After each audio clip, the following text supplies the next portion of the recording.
Hey everybody, it's Power Supply Day here at Overclockersclub.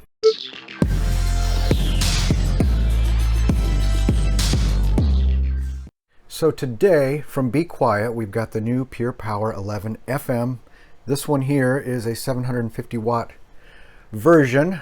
It's an 80 plus gold, part of the Essential line. I'll get the plastic off of it here because there's so much reflection. Sometimes it's hard to see what's going on. That is much better. Plastic is nice, but the reflections just kill it. Okay, so looking real quick here at the Pure Power 11 FM, you can see we've got a few different flavors. A little hard to read there. We've got a 550 watt, 650, 750 in the Pure Power 11 FM. The Pure Power CM, Pure Power 11 CM, you've got a 700, 600, 500, all the way down to a 400 watt. And the Pure Power 11, we go from 700 to 600, 500, 400, 350, all the way down to 300 watts. And one of the things I really like about the Be Quiet website here, they've got a series comparison and a PSU calculator. So if we go to the series comparison and click on that, they do a really nice job of showing their different power supplies with the different features. So you can sort of go through there and see which one is best for you. And then the PSU calculator, this is really nice because it sort of takes some of the mystery out of which power supply is best for me. So it walks through everything that you have on your system. You specify your processor, what type of graphics card, how many hard drives, all that good stuff, and then it gives you a recommendation on what power supply or which power supplies would be best for your particular setup. I really like the way Be Quiet has sort of done a lot of the homework for you as far as figuring out which power supply is best. So there's not much going on the rest of the box, so we'll flip the box around here and zoom in so we can get a little better look. So this is the important stuff as far as the general specifications that most people want to look at and see what sort of amperage your 12 volt rail can deliver. So we've got 36 amps on the one rail, 32 amps on the other rail, and then of course 20 amps each on your 3.3 volt and 5 volt supplies that go to the motherboard. Okay, so talking about efficiency here, it's 80 plus gold certified, and the efficiency is 93.9%, so you can call it pretty much 94%. And that is taken typically at a 50% load. So that doesn't mean that you're going to get 93.9% efficiency all the time. So when your system is sitting there at idle, there's no load on it, not much is going on, your efficiency will be slightly less. And by slightly less, it's not that much. There's usually a very narrow band of efficiency here. So I was looking for that curve on the Be Quiet website. They usually show a curve for the efficiency, and really all I could find is this graph here for fan noise. Now, fan noise is certainly something that you don't want to hear, but I don't remember the last time I really worried about fan noise coming from a power supply. They've all gotten so good over the years. And if you think about it, if your power supply is under a load, which would cause the fan speed to increase, which the potential for noise, of course, increases, typically your power supply is buried deep in your case. And if there's something going on to stress your power supply, well, then you've got fans in the rest of your system that are also cranked all the way up. So with all of your system fans cranked up, you know, you've got a power supply in your case, you've got cooling fans for your CPU cooler, whether it's an air cooler or a radiator. You've got a graphics card that has one or more fans, and you've got case fans. And when all of those things are cranked up, when your system's under a load, usually your power supply is the least of the offenders of making noise in your system. So that's my opinion. Okay, so I'm kind of going off on a tangent there, but I would not be too concerned about fan noise. So let me get the seal opened here and we'll get this thing out of the box. All right, so there's a nice user manual. It's always good to go through there. Now, of course, this is in multiple languages, so even though it's thick, Each language only occupies a few pages. And then this side, yeah, this side should have, there's your power cable. And then all of your other cables, again, this is fully modular, so the power supply pretty much sits by itself. Some screws and a little bag of desiccant. Off to the side, so they're the mounting screws. And the desiccant keeps the moisture to a minimum during shipment. And here is the unit. Again, this is 750 watts. And I like the little, there's like a ring around it. Even though this is not an RGB fan, that's what it looks like. A lot of times you see that little ring around there for RGB effects. Of course, I always thought it was kind of pointless to put RGB on a power supply because usually you can't see it. But anyway, so there's the side that faces out. So there's your power switch. And it's pretty generously vented there. And then your specs here are on the side, so you can get an idea of the specs. And let's see, that's about it, other than right here is where all of your cables connect. So these here will be for your motherboard, and then we have your PCIe and then your hard drives. So we'll look at these a little more closely here in a moment. Now your power cable here, some people want to know the gauge. So let's see what it shows on the side. This is 18 gauge. Okay, so, and I just stretched it out and measured it. It is 5 feet long, for anyone who wants to know how long that is. Okay, so sometimes these are like in a Ziploc baggie, but this one is not. So we'll just get this cut open.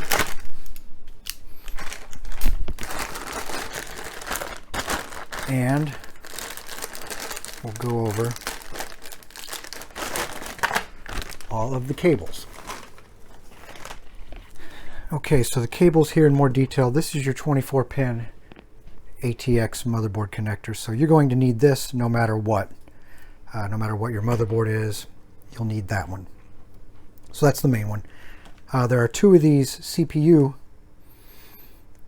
power supplies. So this basically brings the power up to the sockets that are dedicated for the CPU on your motherboard. There are two of those, and they are both actually one is an 8-pin, and the other is an 8-pin, but it's made up of two 4s, so you can split that apart.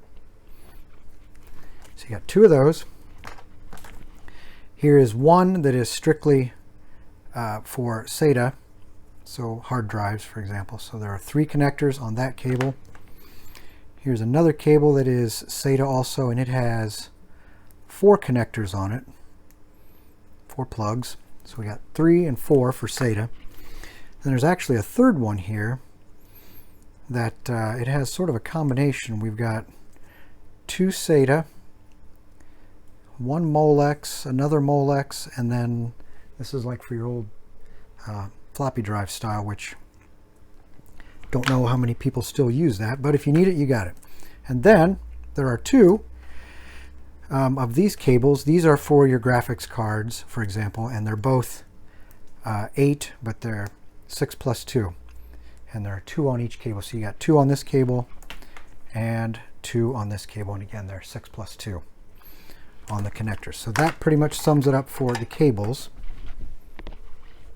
Now, one thing that I notice as I review the various power supplies, the tooling that makes these sockets and the corresponding plugs, if a manufacturer doesn't maintain the tooling, then these things tend to not connect very smoothly. So one thing I always do, and you can tell, so these plug in very smoothly and they come out very smoothly.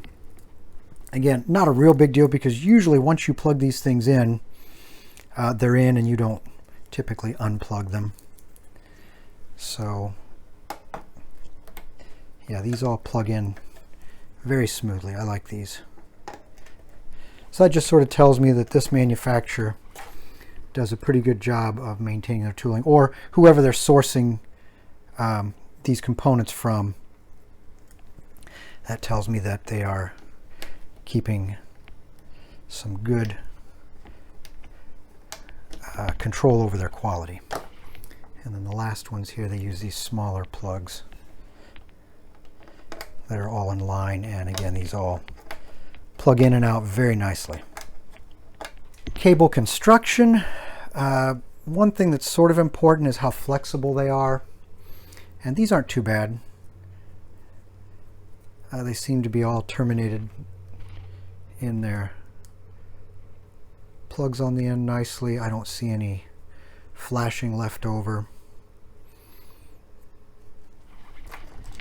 So like I said earlier, it looks like whoever they're sourcing these from, they're doing a pretty good job of maintaining quality and consistency. And this has a very nice braided, like a nylon jacket over it.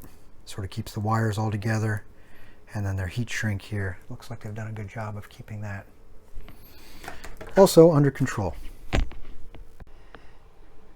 Okay, now we're at the point where we'll go ahead and get the power supply connected to my motherboard test system, and then we'll take a look at some of the thermals on the power supply. And staying with the Be Quiet theme, it's kind of upside down though, but there's one of their cool SSD coolers, heat sinks. I'll post a link to that. We're also going to be using the Pure Loop 360 millimeter all-in-one liquid cooler for a nice system build, and I got to get the plastic off of there, but we'll also be using the Silent Base 802. Now the case, the cooler, and the little SSD heatsink there have all been previously reviewed, so I'll have those links there in the description. And now it's time to get it assembled. And the power supply is all hooked up to my test system. We're overclocked on the 9900K at 5 gigahertz. I was actually able to get a good stable overclock. So we have all the fans cranked up, 2 GPUs on there. We've got a 3070 Ti and an older 770, GTX 770. That's just to put a load on the system. And surprisingly, the fan here hasn't really picked up speed. There's a little bit of warmth coming out here. I'll get the thermal camera going here next. So the wattage down here, and I know this isn't the most scientific way, as I always say, but at idle it was around 108 watts. That includes the monitor running. Now with everything fully loaded, you can see we're a little over 700 watts. And this is rated at 750, so we're definitely putting a pretty sizable load on it. This is more of a worst case type of situation. Most people probably wouldn't have their system stressed like this, but I will get the thermal camera hooked up and let's see what things look like. All right, we got the thermal camera rolling. You can definitely see where things are a little warm over there by the VRM next to the CPU. But looking at the power supply, down inside you can see where the components are a little warm with the load on it. And we can look at the exhaust side. Again, this is loaded up with a little over 700 watts. You can even see the heat on some of the cables there, where they get a little warm.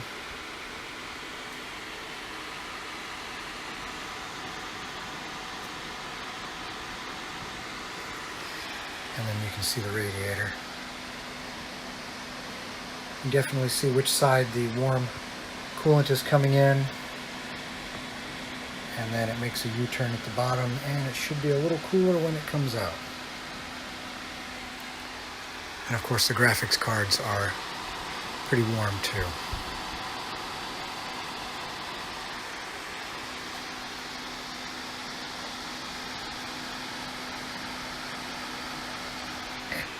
So anyway, that's what everything looks like under the thermal camera.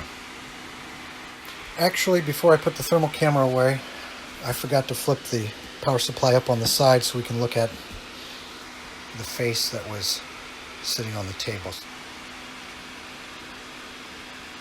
Okay, so the stress testing is done. Everything is returned back to normal speed and temperature.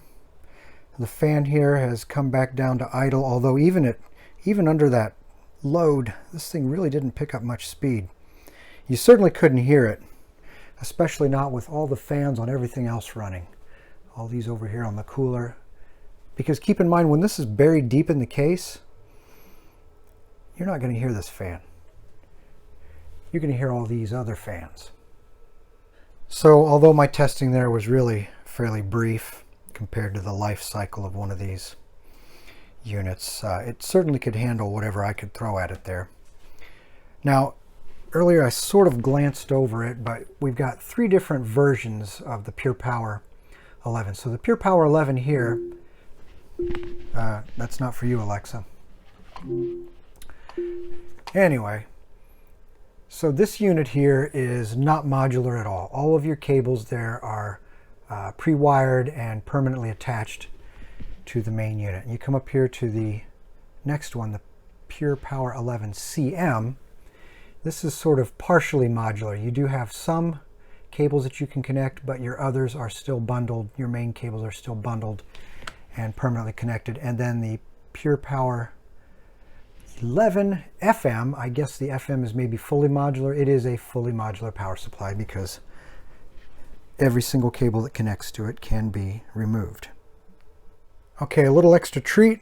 We'll take a quick look inside. Now remember, this is something you should never try at home. There's no reason that you should ever have to take the cover off because there are some dangerous voltages in there, and things like capacitors there can store charge long after you've had the thing unplugged and can surprise you with a nasty voltage discharge. So I'm just doing this so you can see what all is going on inside. And the fan itself here, it's upside down, but this is a, let's see, Be Quiet BQ QF2-12025 MS. Looks like it goes up to a maximum of 1800 RPMs. Okay, so everything is all assembled and back together. So the next thing we'll do is get it installed in this case right here, which is the Silent Base 802, and we've already got the cooler installed to the motherboard, so we'll just go ahead and do a quick system build with these Be Quiet components. I got the sides off of the case, so the first thing I'll do is actually put the power supply in the case. So it goes down here on this end. And this bracket here comes out so that you can put the power supply in from the back. There's not a whole lot of room here to shove it in from the side. And of course you can put it in with the fan facing up or down. If you do put it in with the fan facing up, you just have to be very careful you don't drop anything into your power supply. So most people typically mount them with the fan down like that in the case, and the vented section here, and it's got a nice filter panel underneath, but the vented section there should allow plenty of air to come in to keep your power supply cool. And the other thing to keep in mind, since this is a modular power supply, it's usually a good idea to figure out which cables you need to use and get those already plugged in. This case it's not too bad because there's space here to get in there and get them plugged in, but some cases there's not much room. There'll be some hard drive cages or something in this area, and you can't get in there to get your cables plugged in. So you have to take the power supply back out. So if you plan ahead and figure out which cables you need to get them plugged in ahead of time, then you don't have to try and get your hand in there to get them plugged in when it's in the case. Now I'm almost ready to get the motherboard in here, And if you didn't watch the review for this case, you can take a couple screws out here and this top bracket comes out. And that's nice because I can go ahead and attach that to the radiator while the pump is still attached to the motherboard, and I can sort of do a transfer of both of these together at the same time into the case. So that's a really nice feature on the Silent Base 802. All right, now I've got everything pretty much in there and assembled, and this top bracket here, I don't have it secured. I have to put the screws back in right there. But this is just so nice for getting the radiator installed, and it just slides right in there. So if you go with liquid cooling on this case, that bracket really comes in handy. And here we are, all powered up. Now you'll notice I also have the motherboard in the inverted position, so it's basically flipped over and it's on the other side of the case. And that is one of the cool features that the Silent Base 802 offers. Now I don't have the glass side on there just yet, but what I wanted to show was sort of the good and bad with the power supply shrouds. So a lot of cases have gone to that. We don't have optical drives anymore, so it really frees up a lot of space. And I like these shrouds because you can hide all of your ugly cabling, things like that behind it. It makes for a cleaner build, although it sort of covers your power supply up. Now if I take this little panel off here, and that's not really pretty, and I don't know that you'd want to necessarily show that off. So your power supply is still sort of covered up and hiding in the back there. So if I can get this cover back on, there we go. Even when you come around the other side, it's really sort of covered up back there, and there's not a lot to see. Some cases you can really see a power supply, and if you have one you want to show off, I guess there's nothing wrong with that, but showing off your power supply is not really that big of a deal. So I got the glass side panel on here, and these panels are interchangeable. You can flip the metal panel on this side over to this side if you want, and that comes into play when you're flipping the motherboard over from one side of the case to the other. So what I like about this also is the way it just sort of locks into position. So there are two little locks that sort of engage, but the way you get the covers off on this case, and again I covered all this when I reviewed the case, but I'll just show you again real quick. You push this button right here and it releases this whole side. So it comes off very easily. You just have to sort of, it tilts out just a little, but then you pull up and the whole panel comes out. And it pops right back in very securely. And the cool thing with the glass side panel is you can see everything that's going on, and the uncool thing is if there's any reflection, it sort of drowns out all but the brightest RGB stuff going on in there. And pricing right now on Amazon, it's about $115, and we've got a couple different sizes here. So let's see, the 650 is $99, so there's not a lot of difference in pricing there between that one, and the 550 is $89. So we're talking about $10 to $15 between these three. And of course with Amazon, the pricing is sort of all over the map from time to time, but we do have the fall season in swing here. Pretty soon it will be Black Friday before you know it, and then Christmas, so you always want to keep your eye out for sales. But overall, I really like this power supply. Typical Be Quiet quality, and the pricing is right there with what you would pay for a similar capacity power supply. So overall, I would give us the Overclockers Club Gold Award. So this is Chris with Overclockers Club. Thanks for watching, and don't forget to subscribe.